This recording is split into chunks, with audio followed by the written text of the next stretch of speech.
Good morning, all. Today, I am continuing the previous topic. So, different types of charts in the method study.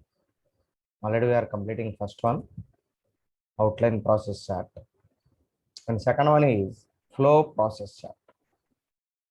So, flow process chart means in the name itself, flow process. That means how the flow is going. That means movement, how the activities are going. So the flow is completely recorded in the form of charts. So these are scale drawings of the workplace which indicate where each activity takes place. So work ప్లేస్లో మనకి ప్రతి activity ఎలా జరుగుతుంది, ఎక్కడెక్కడ జరుగుతుంది అనేది మొత్తం కూడా ఇక్కడ క్లియర్గా ఇండికేట్ చేస్తాము స్కేల్ డయాగ్రామ్స్ తోటి, డ్రాయింగ్స్ తోటి. This chart is capable of reflecting undue delays in transferring work between work station, duplication of work and unfair work assignment which my delay the completion process. It classified into 3 types. So ఈ chart అనే దానివల్ల మనకు ఉపయోగం ఏంటంటే దీంట్లో ఏం తెలుస్తుందంటే మనకి undue delays అంటే అన్నెసరీగా అన్వాంటెడ్గా జరిగేటువంటి డిలేస్, ఆలస్యం అంటే ఏదైతే ఉందో డిలేస్ ఏదైతే ఉన్నాయో అది. Transferring work between work stations అంటే వర్క్ అనేది మనకి ఒక ప్లేస్ నుంచి ఇంకో ప్లేస్కి మూవ్ అవటం. అంటే వర్క్ అంటే దాని అర్థం ప్రాసెస్లో ప్రోడక్ట్ అనేది ఒక స్టేజ్ నుంచి ఇంకో స్టేజ్కి వెళుతూ ఉంటుంది కాబట్టి. దాంతోపాటు డూప్లికేషన్ ఆఫ్ వర్క్ ఏమైనా జరుగుతుందా, చేసిన మళ్ళీ చేయటం అలా రిపిటేటివ్గా. అండ్ అన్ఫేర్ వర్క్ అసైన్మెంట్, అదేవిధంగా చేయలేని పనిని ఎవరికైనా ఎక్కువగా హెవీ వర్క్ చేయటం అలాంటివి ఏమైనా జరిగినాయా. తర్వాత which my delay the completion process, దానివల్ల ఏదైనా కంప్లీషన్ ప్రాసెస్ డిలే అవుతుందా, ఇవన్నీ కూడా మనం దీంట్లో తెలుసుకుంటాం. So it classified into 3 types. So ఈ ఫ్లో ప్రాసెస్ చార్ట్ అనేది మనకు మొత్తంగా 3 typesగా డివైడ్ చేయడం జరిగింది. 3 types ఉంటాయి దీంట్లో. దానిలో first one man type. Okay, so first one man టైప్లో it records what the worker does. So man type flow process set it records what the worker does అంటే వర్కర్ ఏం చేస్తున్నాడు అనేది, వర్కర్కి సంబంధించినటువంటి యాక్టివిటీస్ అన్నిటిని కూడా రికార్డ్ చేస్తుంది మ్యాన్ టైప్. తర్వాత మెటీరియల్స్ టైప్లో it records what happens to the materials అంటే మెటీరియల్ సంబంధించి ఏమేమి జరుగుతుంది అనేది మొత్తం కూడా మనం ఈ మెటీరియల్స్ టైప్లో మనం రికార్డ్ చేస్తాం మెటీరియల్ టైప్ ఫ్లో చార్ట్లో. తర్వాత ఎక్విప్మెంట్ టైప్లో it records how the equipment used, equipments అనేది మనం ఏ విధంగా యూజ్ చేసుకుంటాం అనేది మొత్తం కూడా ఈ ఎక్విప్మెంట్లో టైప్ ఫ్లో చార్ట్లో రికార్డ్ చేయడం అనేది జరుగుతుంది. So these are the 3 different types of flow process charts: man type, materials type and equipment type. Now let's see first one, man type. So in the man type process flow chart, flow process చార్ట్లో ఇక్కడ ఒక example చూద్దాం. మనం example తోటి మనం దీన్ని అర్థం చేసుకునే ప్రయత్నం చేద్దాం. సో మ్యాన్ టైప్లో మనకి ఇక్కడ టైటిల్ వచ్చేటప్పటికి సో ఏంటనేది చూస్తే కనుక చార్ట్ ఇది జాబ్. జాబ్ ఏంటంటే ఇక్కడ రైటింగ్ ఏ letter using short hand typist. Writing ఏ letter using short hand typist అంటే షార్ట్ హ్యాండ్ టైపిస్ట్ అంటే షార్ట్ హ్యాండ్ అంటే మీ అందరికీ తెలుసు కదా. షార్ట్ హ్యాండ్ టైపిస్ట్ అంటే మనం పెద్ద పెద్ద వాక్యాలను అన్నింటినీ కూడా ఏంటంటే కోడ్ లాంగ్వేజ్లోకి రాస్తారు, చిన్న చిన్న కోడ్స్లోకి, సింబల్స్లోకి రాసుకుంటారు. డిక్టేషన్ అంటారు దాన్ని. అంటే మేనేజర్ డిక్టేషన్ చెబుతాడు స్పీడ్గా, సో దాన్ని కోడ్ లాంగ్వేజ్లోకి రాసుకుంటారు. ఇది యాక్చువల్గా ఎక్కువ ఎవరు యూజ్ చేస్తారంటే ఇంతవరకు ఈ విలేకరులు అంటే వీళ్ళు పేపర్కి సంబంధించి టీవీలకు సంబంధించినటువంటి విలేకరులు అందరూ కూడా కోడ్ లాంగ్వేజ్ నేర్చుకున్నాడు, అది షార్ట్ హ్యాండ్ అనేది నేర్చుకునేవాళ్ళు. అంటే వాళ్ళు స్పీడ్గా చెప్తూ ఉంటారు కదా మీటింగ్, సో వాళ్ళు ఏం చెబుతున్నారు అనేది స్పీడ్గా రాసుకోవాలి కాబట్టి షార్ట్ హ్యాండ్ అనేవాళ్ళు దాన్ని. సో అది నేర్చుకుని ఉండేవాళ్ళు. టైపిస్టులు కూడా నేర్చుకునేవాళ్ళు, ఎందుకంటే మేనేజర్ పిలిచి లెటర్ టైప్ చేయమంటాడు, ఆయన స్పీడ్గా చెప్తూ ఉంటాడు. సో దాన్ని వీళ్ళు కోడ్ లాంగ్వేజ్లో రాసేసుకుని షార్ట్ హ్యాండ్లో రాసుకుని వచ్చి టైప్ చేసుకుంటారు అనమాట. సో ఆ షార్ట్ హ్యాండ్ టైపిస్ట్ అనేవి లెటర్ రాస్తుంది అంటే లెటర్ని టైప్ చేయాలి. సో అది ఇక్కడ మనకి టాస్క్ అనమాట, అది జాబ్. అంటే మీకు అర్థం అవడానికి సింపుల్ టాస్క్ తీసుకుని చెప్తున్నాం, ఇది ఎగ్జాంపుల్ కోసం. తర్వాత చార్ట్ బిగిన్స్, ఎక్కడ బిగిన్ అవుతుంది చార్ట్ అనేది, typist in own office awaiting dictation. Typist తన ఆఫీస్లో ఉండి మేనేజర్ డిక్టేషన్ చెప్పడానికి చెప్పాలి, ఆయన ఎప్పుడు ఫ్రీ అయితే అప్పుడు వెళ్ళి డిక్టేషన్ తీసుకోవడానికి ఆమె రెడీగా ఉంది, వెయిట్ చేస్తూ ఉంది. తర్వాత చార్ట్ ఎండ్స్, ఎక్కడ ఎండ్ అవుతుంది, typist puts letter and copy in out tray. అంటే లెటర్ టైప్ చేసి మొత్తం అయిపోయిన తర్వాత దాన్ని ఎన్వలప్లో పెట్టి దాన్ని అవుట్ ట్రేలో పెట్టడానికి అవుట్ ట్రేలో పెట్టడంతో ఎండ్ అవుతుంది. తర్వాత టైపిస్ట్ ఆఫీస్కి ఎంత దూరం ఉందంటే 6 మీటర్స్ టు మేనేజర్స్ ఆఫీస్. అంటే మేనేజర్ ఆఫీస్కి టైపిస్ట్ రూమ్కి ఉన్నటువంటి డిఫరెన్స్ ఎంత 6 మీటర్స్ ఉందన్నమాట. అంటే 6 మీటర్స్ డిఫరెన్సియేషన్ ఉంది.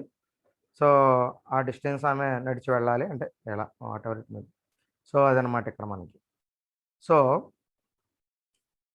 దానికి సంబంధించి చార్ట్ అనేది ఎలా డ్రా చేస్తాం ఆల్రెడీ మీకు ఇంతకుముందు చెప్పాను. సో సింబల్స్ తోటి మనం చేస్తాం కాబట్టి circle indicates with operation and transport symbol is indicated with forwarded arrow and delay is indicated with D and inspection is indicated with rectangular and storage is indicated with triangle. So ఇవి main మనకు operations, అదే ఇవి activities, దానికి సంబంధించినటువంటి symbols. So first మనం చూస్తే ఇక్కడ మీరు డయాగ్రామ్ని క్లియర్గా చూడండి జాగ్రత్తగా. సో ఇక్కడ మీకు చార్ట్ అనేది ఎక్కడ బిగిన్ అవుతుంది. So typist in own office awaiting dictation, chart ands typist puts letter in out tray. So ఇది మ్యాన్ టైప్ ఫ్లో చార్ట్ కాబట్టి మనం దాని వాళ్ళకి సంబంధించిన వాటి గురించే మనం ఇక్కడ రికార్డ్ చేస్తున్నాం. సో దాంట్లో ఫస్ట్ ట్రాన్స్పోర్టేషన్ అంటే ఈ టైపిస్టు ఫస్ట్ తన ఆఫీస్ దగ్గర నుంచి ఆధార్ ఆఫీస్కి వెళ్ళాలి. ఆధార్ అంటే లెటర్ ఎవరైతే డిక్టేషన్ ఇస్తారో ఆ డిక్టేషన్ ఇచ్చే అతను ఆధార్ అంటున్నాం, అంతే సింపుల్గా. ఇక్కడ కన్ఫ్యూజ్ అవ్వాల్సిన పని ఏం లేదు. ఓకే, సో ఆధార్ డిక్టేషన్ ఇవ్వాలి కాబట్టి ఆధార్ ఆఫీస్కి వెళ్ళాలి టైపిస్ట్. సో అక్కడికి వెళ్ళాలి, వెళ్ళింది కాబట్టి ఇక్కడ మూమెంట్ జరిగింది కాబట్టి it is indicated with forwarded arrow. And next one take dictation. తర్వాత టైపిస్ట్ ఏం చేసిందంటే డిక్టేషన్ తీసుకుంది. సో డిక్టేషన్ తీసుకుంది అని అంటే that is nothing but operation. So దేంతో ఇండికేట్ చేసాం, సర్కిల్. తర్వాత మళ్ళా తను తిరిగి తన ఆఫీస్కి వెళ్ళిపోయింది. ఎవరి ఆఫీస్కి, టైపిస్ట్ ఆఫీస్కి. So that is movement. So that's it is indicated with arrow. ఓకేనా. సో ట్రాన్స్పోర్ట్ సింబల్ తోటి మనం ఇండికేట్ చేసాం. తర్వాత prepare typist set, typing set. తర్వాత ఏం చేసింది, టైపింగ్ సెట్ని ప్రిపేర్ చేసుకున్నది అంటే టైప్ చేయడానికి. తర్వాత అది కూడా ఆపరేషన్ కాబట్టి ఆపరేషన్ సర్కిల్ తోటి ఇండికేట్ చేసాం. తర్వాత typist types letter and copy. So type చేసేటప్పుడు మనకి ఏం చేస్తారంటే మధ్యలో కార్బన్ పేపర్ పెట్టుకుని రెండు, అంటే ఒక కాపీ తన దగ్గర ఉండాలి కాబట్టి ఒక లెటర్ ఒరిజినల్ అనేదేమో బయటికి వెళ్ళిపోతుంది, పోస్ట్ చేసేస్తుంది. సో ఒక డూప్లికేట్ కాపీ ఫైల్ చేసుకోవాలి. అంటే రేపు ఏదన్నా మేనేజర్ ఆ టైంలో మీరు ఏది పంపారు లెటర్ నాకు దగ్గర తీసుకురండి నాకు ఒకసారి చూపిండి అన్నారనుకోండి, ఆఫీస్ కాపీ అంటాం కదా, ఆఫీస్ కాపీ అనమాట. So prepare typist set, typing set, sorry typist types the letter and copy అది. తర్వాత from MC and separate copies. So వాటిని ఏం చేస్తుంది, ఒరిజినల్ కాపీని డూప్లికేట్ని సపరేట్ చేసుకోవాలి. So that is also operation. And next one check, that is rectangular. So check అంటే లెటర్ని చెక్ చేయాలి కాబట్టి ఇన్స్పెక్షన్ కాబట్టి మనం రెక్టాంగులర్ సింబల్ వాడాం. So inspection that is nothing but inspection అంటే చెక్ చేయాలి, తప్పులు ఏమైనా ఉన్నాయా లేదా, అంత కరెక్ట్గా ఉందా లేదా అనేది చెక్ చేయాలి. తర్వాత place in book for signature. ఆ లెటర్ని తీసుకుని వెళ్ళి మేనేజర్ ఆఫీస్లో పెట్టి ఒక ఫైల్లో పెట్టి అతని టేబుల్లో place in a book for signature అక్కడ పెడతాం. అంటే బుక్లో పెట్టి అతను సంతకం చేయాలి. అంటే ఆ లెటర్ టైప్ చేసాం, టైప్ చేసి ఇచ్చినట్టుగా ఈమె సంతకం ఆయన సంతకం చేయాలి కాబట్టి మేనేజర్ ఆ లెటర్ మీద సంతకం కూడా పెట్టాలి కాబట్టి రెండు పరంగా, అంటే లెటర్ టైప్ చేసినట్టుగా ప్రూఫ్ ప్లస్ మేనేజర్ సంతకం కావాలి కాబట్టి లెటర్ మీద. సో అది మొత్తం దానికోసం బుక్లో పెట్టుకుంది రెడీగా, అదొక ఆపరేషన్.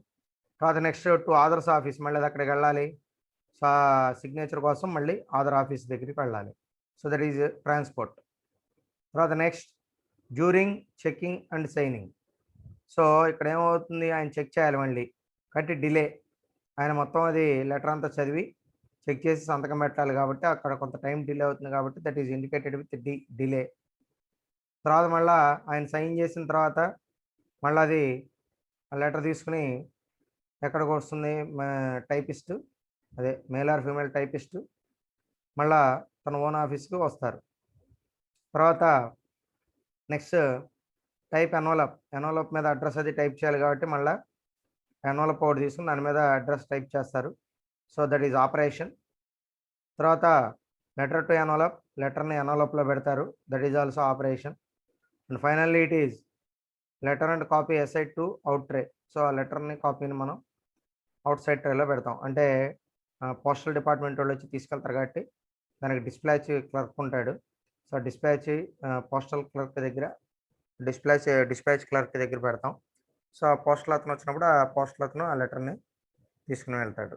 సో ఇది ఓవరాల్గా జరిగినటువంటి ప్రాసెస్. అంటే లెటర్ టైప్ చేయడం అనేదాన్ని మనం ఈచ్ అండ్ ఎవ్రీ ఐటమ్ను మనం రికార్డ్ చేయడం స్టార్ట్ చేస్తే అంటే మైన్యూర్గా సో మేజర్ ఈవెంట్స్ని ఈ విధంగా మనం రికార్డ్ చేయడం అనేది జరుగుతుంది. So in the form of symbols.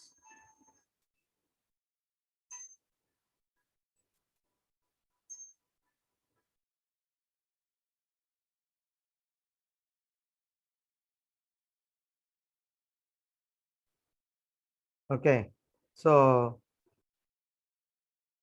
ఇప్పుడు ఇక్కడ సమరైజ్ చేయాలి. సమరైజ్ చేయటం అంటే ఏంటి? సో మనకి ఎన్ని ఆపరేషన్స్ జరిగినాయి, ఎన్ని యాక్టివిటీస్ జరిగినాయి అది మొత్తం ఓవరాల్గా. So number of operations are 1 2 3 4 5 6 7 8. So number of operations ఎన్ని జరిగినాయండి? 8. Number of inspections only 1. And number of transportations 1 2 3 4. And number of delays are 1. So total number of activities are 8 plus 1 9, 9 plus 4 13, 13 plus 1 14. Total number of activities ఎన్నండి? 14 జరిగినాయి. So ఇక్కడ ఒక point ఏంటంటే మనకి 6 metres distance ఉందన్నారు కదా. అంటే ఇక్కడ చూడండి జాగ్రత్తగా, ఆధార్ ఆఫీస్కి ఇక్కడ రావడానికి ఎన్ని మీటర్స్ వచ్చింది? టైపిస్ట్ ఎన్ని మీటర్స్ వచ్చారు? 6 మీటర్స్ వచ్చారు. మరలా తిరిగి వెనక్కి మళ్ళీ 6 మీటర్స్ వెనక్కి వెళ్ళారు, అంటే మళ్ళీ తన ఆఫీస్కి వెళ్ళడానికి. మరలా ఆదర్స్ ఆఫీస్కి రావడానికి సైన్ కోసం మళ్ళీ 6 మీటర్స్ ట్రావెల్ చేశారంటే మూమెంట్ జరిగింది. తర్వాత మళ్ళీ టైపిస్ట్ మళ్ళీ తన ఆఫీస్కి వెళ్ళడానికి మళ్ళీ ఇంకొక 6 మీటర్స్ పెట్టింది. అంటే మొత్తం టోటల్గా ఎన్నిసార్లు? 4 టైమ్స్ జరిగింది. ఈచ్ టైం 6 మీటర్స్ కాబట్టి 4 × 6 24 మీటర్స్. అంటే టోటల్గా టైపిస్ట్ ఎన్ని మీటర్స్ వెళ్ళాల్సి వచ్చిందంటే ఓవరాల్గా లెటర్ని మనం టైప్ చేయడానికి, దాన్ని పంపించడానికి 24 మీటర్స్ పట్టింది. అంటే అంత దూరం ఆమె నడవడం జరిగింది. ఓకేనా? సో ఇది మనకు డిస్టెన్స్ అనమాట. So total distance is 24 metres. 4 × 6 24 metres. Okay, so summarise చేయాలి. సో ఇక్కడ మీకు ఇది ఎందుకు ఇచ్చారంటే పక్కన చార్ట్ మొత్తం ఓవరాల్గా మనకు ఉన్నటువంటి రికార్డింగ్ ప్రాసెస్లో సెలక్షన్ తర్వాత రికార్డ్ ప్రాసెస్ కాబట్టి రికార్డింగ్ అనేది మీకు ఇక్కడ బ్లూతో హైలైట్ చేశారు. So that indicates recording process అంతే. Okay, right. తర్వాత next chart is material type. So how the material is moved and what are the operations are related to the material, so that are recorded in the material type flow chart. So this is the example, real-time example. So flow process chart. Location Durban and agency, Durban ad agency. So activity is preparing direct mail ads. So ikkada activity ఏంటంటే preparing direct mail ads, అంటే direct mail ads ని prepare చేయడం అనేది ఇక్కడ activity. తర్వాత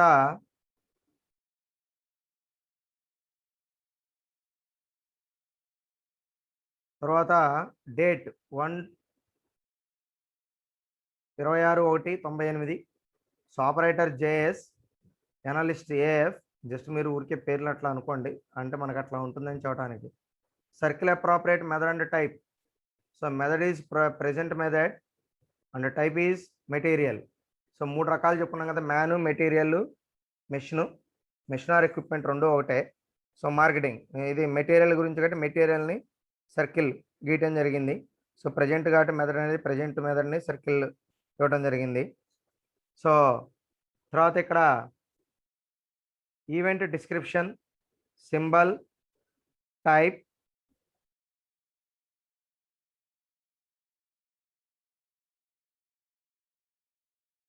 so మనం ఇక్కడ next చూస్తే event description, symbol, time in minutes, distance in feets.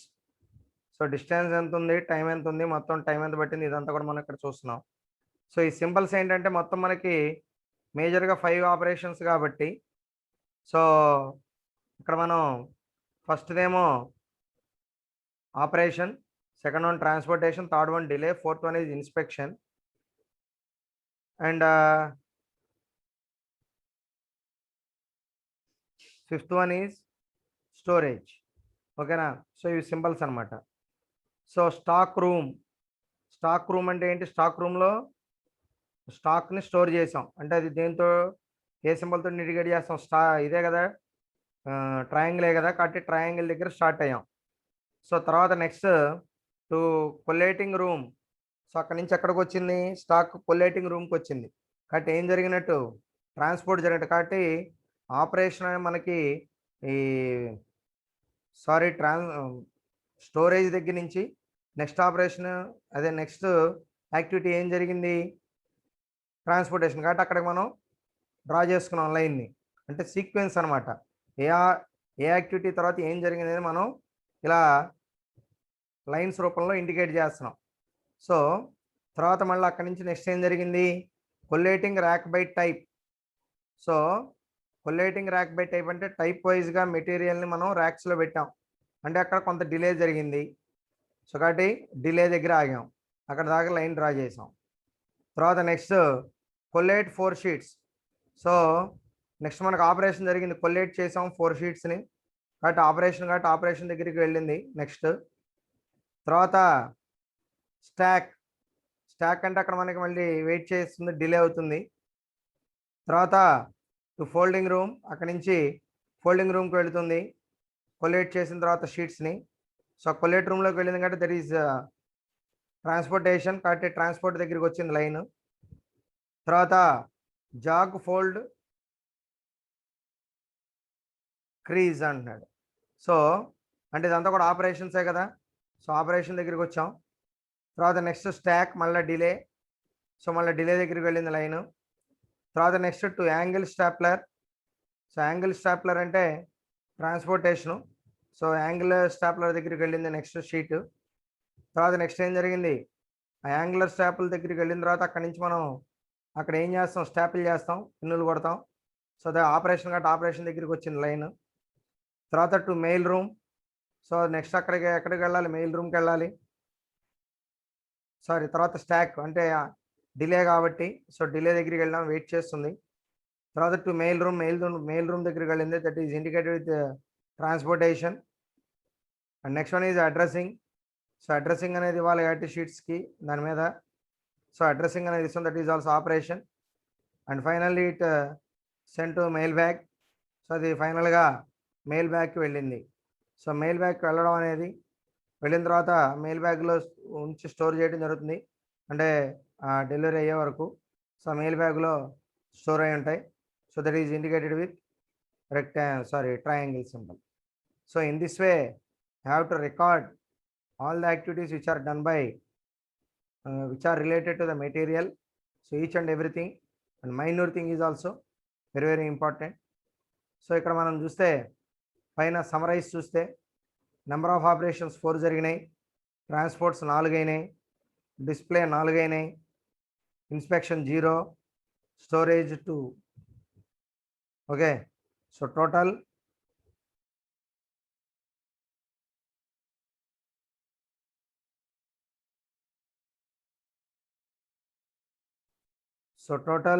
మనకు వచ్చేటికి టోటల్ నెంబర్ ఆఫ్ యాక్టివిటీస్ ఎన్ని జరిగినట్టు 4 4 4 12 + 2 14 యాక్టివిటీస్ జరిగినాయి.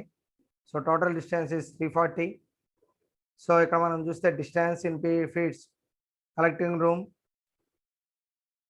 తర్వాత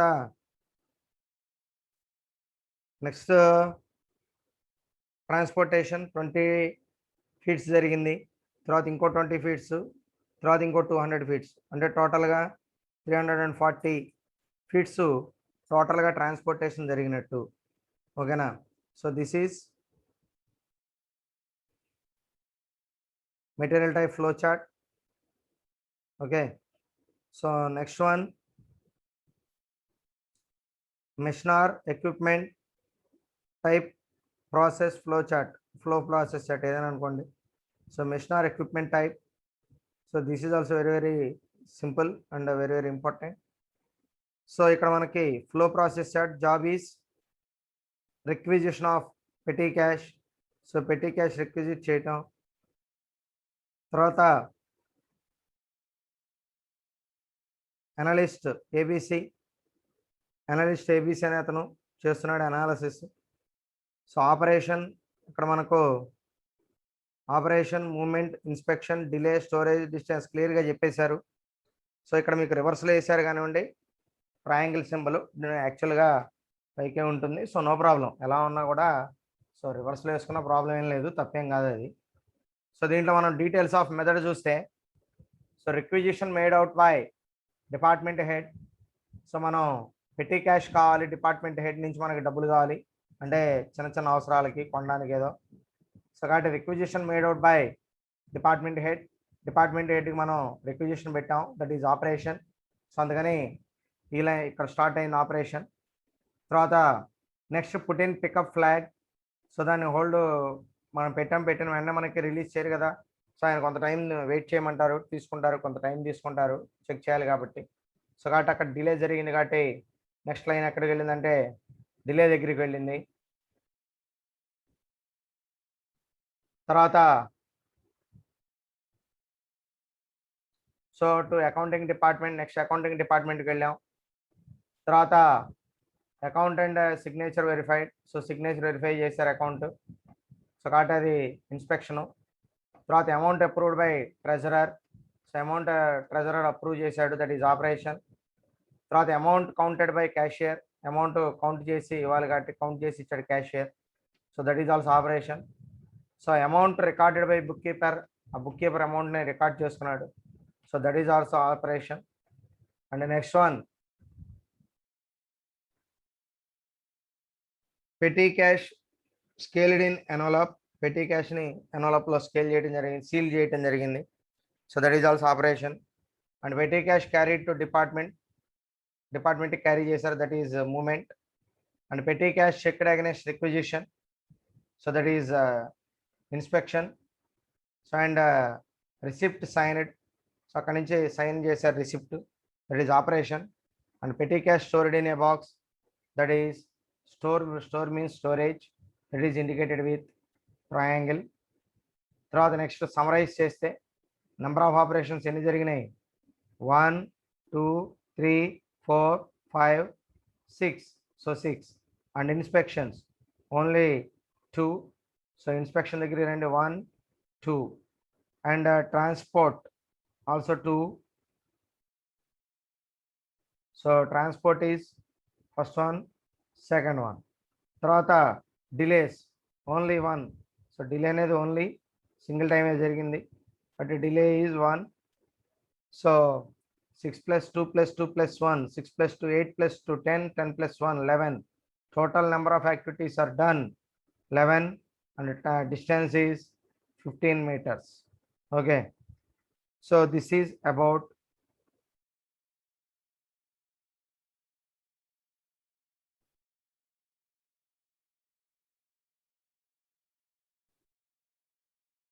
machinery equipment type.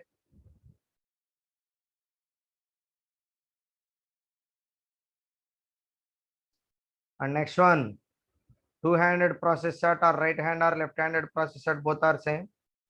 So two-handed process set anna right hand and left hand chart anna ఒకటే. So అంటే 2 hands తోటి పని చేసినప్పుడు ఎలా రికార్డ్ చేస్తాం అది కూడా ఇంపార్టెంటే కాబట్టి దాని గురించి చూద్దాం. It is the process chart in which the activities of 2 hands of the operator are recorded. అంటే ఒక ఆపరేటర్ 2 చేతులు చేసే పని మొత్తాన్ని కూడా మనం 2 చేతుల పని రికార్డ్ చేస్తాం. తర్వాత motion of both hands of worker are right hand and left hand chart recorded independently. So మనం లెఫ్ట్ హ్యాండ్తో జరిగినవి రైట్ హ్యాండ్తో జరిగిపోతే రెండింటిని కూడా మనం ఇక్కడ రికార్డ్ చేయడం అనేది జరుగుతుంది. తర్వాత it shows whether the two hands of the operator are idle or moving in relation to one another in a time scale. So దీంతో పాటుగా next it shows whether the two hands of the operator are idle, రెండు hands ఐడిల్లో ఉన్నాయా, or moving in relation to one another, అదేవిధంగా వేరే వాళ్ళతోటి మనం relations అనేది మెయింటైన్ అదే moving in relation to one another. So idle or moving in relation to one another in a time scale.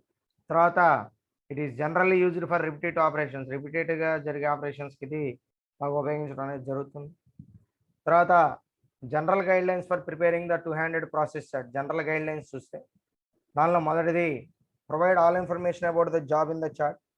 So జాబ్లో మనం ఏదైతే చార్ట్లో చెప్పిన విషయం ఉందో సో అది మొత్తం క్లియర్గా మీరు మెన్షన్ చేయాలి, ప్రొవైడ్ ఆల్ ఇన్ఫర్మేషన్. తర్వాత study the operation cycle a few times before starting to record. Study cycle ముందుగానే చూసుకోవాలి. సో రికార్డింగ్ ముందుగానే మనం చెక్ చేసి పెట్టుకోవాలి. తర్వాత record one hand at a time, ఒక హ్యాండ్ అయిపోయిన తర్వాత ఇంకో హ్యాండ్ చేయగలం, రెండో కలిపి చేయడం కష్టం అవుతుంది కొంచెం. తర్వాత first record the activities of the hand which starts the work first. So ఎవరైతే first record the activities of the hand which starts the work first. So ఏ హ్యాండ్ అయితే మనకి వర్క్ స్టార్ట్ అయిందో దాంతో మనం ముందు మొదలు పెట్టాలి.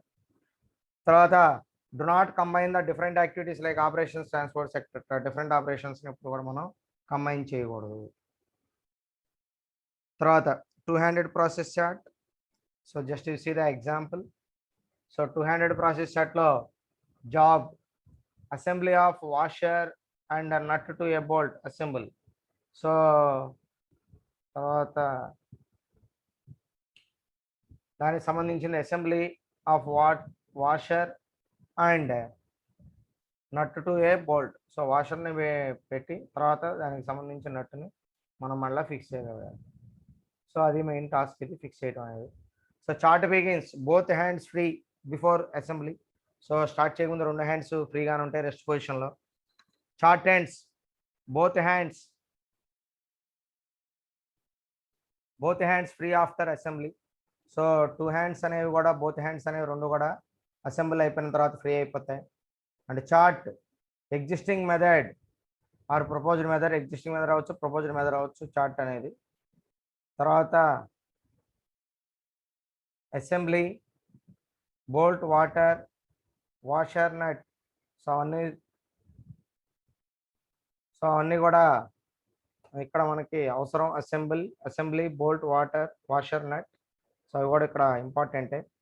సో దాంట్లో మొట్టగా లెఫ్ట్ హ్యాండ్ రైట్ హ్యాండ్ చూద్దాం. లెఫ్ట్ హ్యాండ్కి వచ్చేటప్పటికి so to the bolt tray. So బోల్ట్ని మనం ట్రేలోకి తీసుకుని వెళ్ళాం. సో తర్వాత దానికి సంబంధించిన డయాగ్రామ్ కూడా మీకు ఇచ్చారు చూడండి. So pick up to the bolt tray దగ్గరికి వెళ్ళి బోల్ట్ తెచ్చుకోవాలి.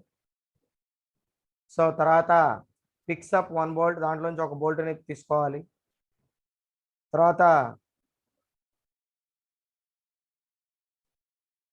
Returns to original position. తర్వాత ఒరిజినల్ పొజిషన్కి రిటర్న్ అవ్వాలంటే ఇక్కడ రెండు కలిపి చూద్దాం, మీకు ఈజీగా అర్థమవుతుంది. సో ఫస్ట్ ఏం చేస్తున్నాడు, ఫస్ట్ హ్యాండ్ తోటి అదే లెఫ్ట్ హ్యాండ్ తోటి టు ద బోల్ట్ ట్రే దగ్గరికి వెళ్ళి బోల్ట్ తీసుకున్నాడు. రైట్ హ్యాండ్ తోటి టు ద వాషర్ ట్రేలోకి వెళ్ళి వాషర్ తీసుకున్నాడు. పికప్ వన్ బోల్ట్ తీసుకున్నాడు. తర్వాత పికప్ వన్స్ బోల్ట్. సో తర్వాత పికప్ ద వాషర్ తీసుకున్నాడు. తర్వాత రిటర్న్స్ టు ఒరిజినల్ పొజిషన్కి వచ్చారు. తర్వాత return to the initial position దగ్గరికి వెళ్ళాలి. తర్వాత హోల్డింగ్ ద బోల్ట్ని హోల్డింగ్లో పెట్టాం. సో తర్వాత అసెంబుల్ వాషర్ ఆర్ బోల్ట్ అంటే ఫస్ట్ వాషర్ హోల్డింగ్ బోల్ట్ అనేది పక్కన పెట్టాం. వాషర్ పెట్టిన తర్వాత బోల్ట్ పెట్టాలి కాబట్టి వాషర్ పెట్టాం ఫస్ట్. తర్వాత idle. So first left hand side ఐడిల్గా ఉంది.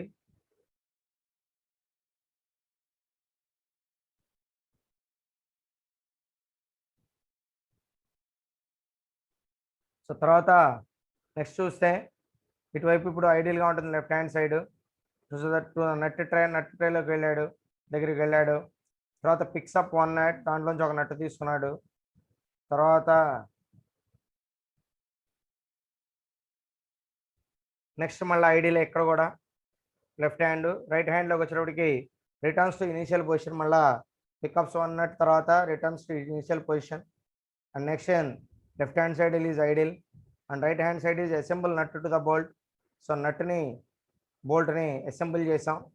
తర్వాత to the assembly tray, so assembly ట్రేలో ఉన్నది, so idle and puts the bolt in the tray, so that is also idle. Okay, so తర్వాత రిటర్న్స్ టు ద ఒరిజినల్ పొజిషన్కి return రావడం. Okay, so అప్పుడు right hand side మొత్తం కూడా మనకి right hand side అనేది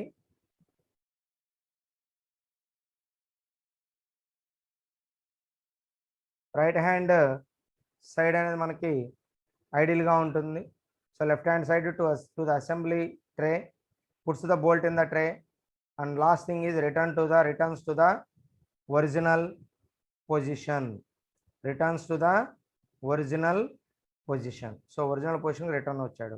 సో ఇది టోటల్గా ఐడియల్ టైం అనమాట. సో ఇది 2 హ్యాండెడ్ ప్రాసెస్ షార్ట్.